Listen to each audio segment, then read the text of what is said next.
प्रिय विद्यार्थियों, आज हम बीए फर्स्ट सेमेस्टर के विषय शिक्षा शास्त्र के पेपर शिक्षा के समाजशास्त्री आधार पेपर कोड EDU 101 के सेकेंड यूनिट के 2.2 सब यूनिट का अध्ययन करेंगे। आज का हमारा टॉपिक है शैक्षिक समाजशास्त्र का विषय क्षेत्र और शैक्षिक समाजशास्त्र की सीमाएं। तो हम अपने पहले टॉपिक के ऊपर आई चर्चा प्रारंभ करते हैं कि शैक्षिक समाजशास्त्र का विषय क्षेत्र क्या है। Scope of educational sociology. शैक्षिक समाजशास्त्र का विषय क्षेत्र एवं विषय वस्तु समाजशास्त्री सिद्धांतों के शिक्षा के क्षेत्र में प्रयोग करने तक सीमित है।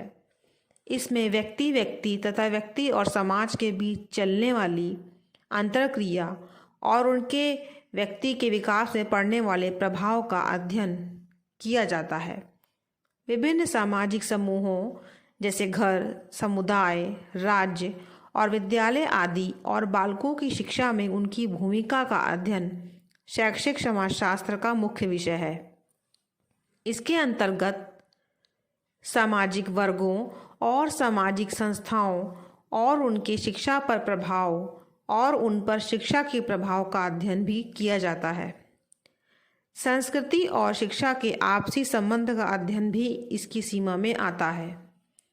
हमारी आधुनिक सभ्यता की देन समाचार पत्र, रेडियो और टेलीविज़न आदि का शिक्षा के क्षेत्र में क्या प्रयोग किया जा सकता है, इसका अध्ययन भी शैक्षिक समाजशास्त्र में किया जाता है। शैक्षिक समाजशास्त्र में समाज की वर्तमान आवश्यकताओं और आकांक्षाओं का भी अध्ययन किया जाता है और उन्हें पूरा करने के लिए शिक्षा की प्रक्रिया पर विचार किया जाता है और इस सब के लिए पाठचर्या में परिवर्तन के सुझाव दिए जाते हैं। हम जानते हैं कि समाज परिवर्तनशील है। शैक्षिक समाजशास्त्र इस परिवर्तनशीलता का अध्ययन भी करता है और यह स्पष्ट करता है कि किस प्रकार शिक्षा द्वारा समाज में परिवर्तन आते हैं और किस प्रकार सामाजिक परिवर्तन शिक्षा में परिवर्तन लाते हैं। शैक्षिक समाजशास्त्र में शिक्षा के औपचारिक अभिकरण और अनौपचारिक अभिकरण के आपसी संबंधों का विस्तृत रूप से अध्ययन किया जाता है और इस बात पर विचार किया जाता है कि इनके आपसी संबंधों को कैसे सुधारा जाए कि ये एक दूसरे का सहयोग कर बच्चे की शिक्षा में अपना योगदान दें। शैक्षिक समाजशास्त्र लोकतंत्रीय समाज की आवश्यकताओं की पूर्ति के लिए शिक्षा के प्रयोग पर विस्तृत रूप से विचार करता है। इसमें विद्यालय और समुदाय के आपसी संबंधों और विद्यालय को सामुदायिक केंद्र बनाने की विधियों पर विचार किया जाता है और इनके माध्यम से लोकतंत्रीय भावना के विकास की योजना भी तैयार की जाती है।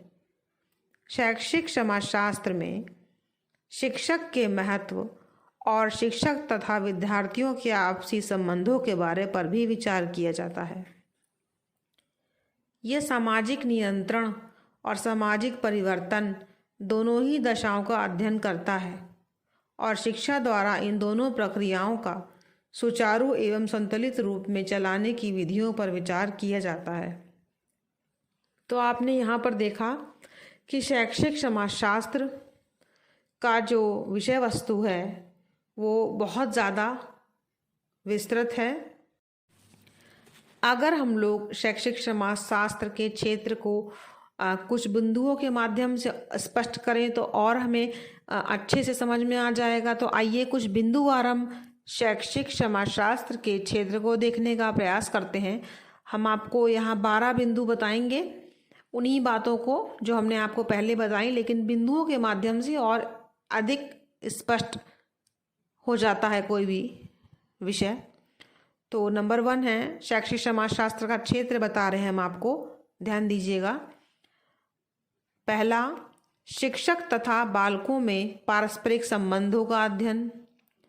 दूसरा, शिक्षक का समाज में स्थान का अध्ययन करना। तीसरा, सामाजिक समस्याएं, आवश्यकताएं तथा प्रेरणाएं। इन सब का भी शैक्षिक समाजशास्त्र में अध्ययन किया जाता है। चौथा, समाज की छोटी इकाइयों तथा उनके आपसी संबंध का अध्ययन करना। पांचवा, स्कूल तथा स्थानीय सामाजिक संस्थाओं का परस्पर संबंधों का अध्ययन करना। छठा है समाज के जीवन का व्यक्ति तथा स्कूल पर पड़ने वाले प्रभाव का अध्ययन। सातवां, स्कूल में जनतांत्रिक भावना का विकास करना, इसका अध्ययन करना। आठवां, व्यक्ति तथा समाज की प्रगति हेतु पाठ्यक्रम में आवश्यक परिवर्तन। नवां, आलोचनात्मक चिंतन तथा अन्वेषण को प्रोत्साहन। 10वां, रेडियो, चलचित्र तथा प्रेस का समाज की प्रक्रिया में मूल्यांकन का अध्ययन। 11 नंबर है व्यक्तित्व के विकास हेतु शिक्षण पद्धति को निर्धारित करना। और 12वां है सामाजिक नियंत्रण और सामाजिक प्रगति के सभी साधनों की छानबीन करना। ये जो हमने आपको क्षेत्र बताए हैं, इन्हीं का विस्तृत रूप हमने आपको अभी इसके ऊपर चर्चा किया था, लेकिन हमने बिंदुवार इसलिए डिस्कस कर दिया ताकि आपको ये आसानी से समझ में आ जाए कि शैक्षिक समाजशास्त्र का जो स्कोप है, यानी कि विषय वस्तु, विषय क्षेत्र क्या क्या है और हम इसके अंतर्गत किन किन बातों का अध्ययन करने का प्रयास करते हैं। तो मुझे उम्मीद है कि आपको बिंदुवार और अच्छे से समझ में आ गया होगा शैक्षिक समाजशास्त्र का जो है क्षेत्र। अब हम अपने दूसरे टॉपिक की ओर चलते हैं और हमारा दूसरा टॉपिक है इसी का पार्ट, शैक्षिक समाजशास्त्र की सीमाएं, लिमिटेशंस ऑफ एजुकेशनल सोशियोलॉजी। ठीक है, तो आइए देखें।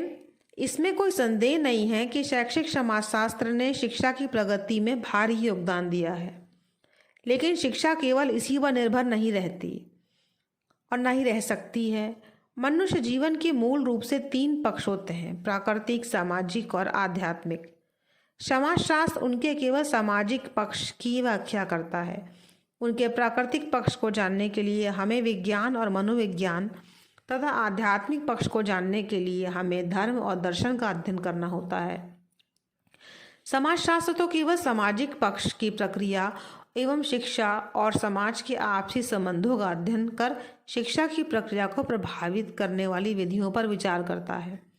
हम क्या हैं, हमारा जीवन क्या है, हमारे जीवन के अंतिम उद्देश्य क्या हैं, इस उद्देश्य की प्राप्ति के लिए शिक्षा के क्या उद्देश्य होने चाहिए, इन उद्देश्यों की प्राप्ति के लिए कैसी पाठचर्या होनी चाहिए, ऐसे तथा इसी प्रकार के अन्य प्रश्नों के उत्तर शैक्षिक समाजशास्त्र नहीं दे पाता। इसके लिए हमें दर्शन पर निर्भर होना पड़ता है। व्यक्ति और समाज की मनोवैज्ञानिक स्थिति के ज्ञान के अभाव में हम शिक्षा की प्रक्रिया प्रभावशाली नहीं बना सकते। इन विधियों के निर्माण में हमें समाजशास्त्र के साथ साथ मनोविज्ञान की भी आवश्यकता पड़ती है। इस प्रकार शैक्षिक समाजशास्त्र अत्यधिक उपयोगी होते हुए भी उसकी अपनी सीमाएं हैं। किसी भी समाज की शिक्षा का नियोजन करने में हम केवल उसी पर निर्भर नहीं रह सकते। तो आपने देखा कि शैक्षिक समाजशास्त्र का बहुत महत्व है, लेकिन हर विषय वस्तु, हर चीज़ की कोई सीमा होती है। चूँकि शैक्षिक समाजशास्त्र केवल व्यक्ति के सामाजिक पक्ष पर प्रभाव डालता है और उसी का अध्ययन करता है, लेकिन आप ये स्वतः भी जानते होंगे कि एक व्यक्ति के जीवन में केवल सामाजिक पक्ष नहीं होता, अन्य कई पक्ष होते हैं और सभी पक्षों पर बराबर ध्यान देना और सब पर बराबर विचार करना आवश्यक होता है, तभी व्यक्ति का सर्वांगीण विकास संभव हो पाता है। तो जब ऐसी परिस्थिति बनती है तब हम ये कह सकते हैं कि शैक्षिक समाजशास्त्र सिर्फ एक पहलू है जो सामाजिक पक्ष का अध्ययन करता है, सामाजिक पक्ष पर अपने विचार प्रस्तुत करता है, लेकिन जो अन्य पक्ष हैं उन पर यह विचार नहीं कर पाता और जब वो पक्ष पिछुड़ जाते हैं तो ऐसी स्थिति में अगर हम कहें तो शैक्षिक समाजशास्त्र की ये सीमाएं हैं कि ये सिर्फ और सिर्फ सामाजिक पक्ष का अध्ययन करता है, उसी पर विचार करता है, उन्हीं की समस्याओं को हल करता है, ठीक है, और अन्य पक्षों को ये विचार नहीं कर पाता। तो अगर हम इसको अंत में एक ही लाइन में कहें तो शैक्षिक समाजशास्त्र बहुत महत्वपूर्ण है और ये लेकिन फिर भी इसकी अपनी कुछ सीमाएं हैं और इसकी कुछ सीमाएं हैं क्योंकि ये केवल सामाजिक पक्ष का ही अध्ययन करता है और अन्य पक्षों की यहाँ पर उपेक्षा हो जाती है। तो मुझे उम्मीद है कि आपको शैक्षिक समाजशास्त्र की सीमाएं भी अच्छे से समझ में आ गई होंगी। धन्यवाद।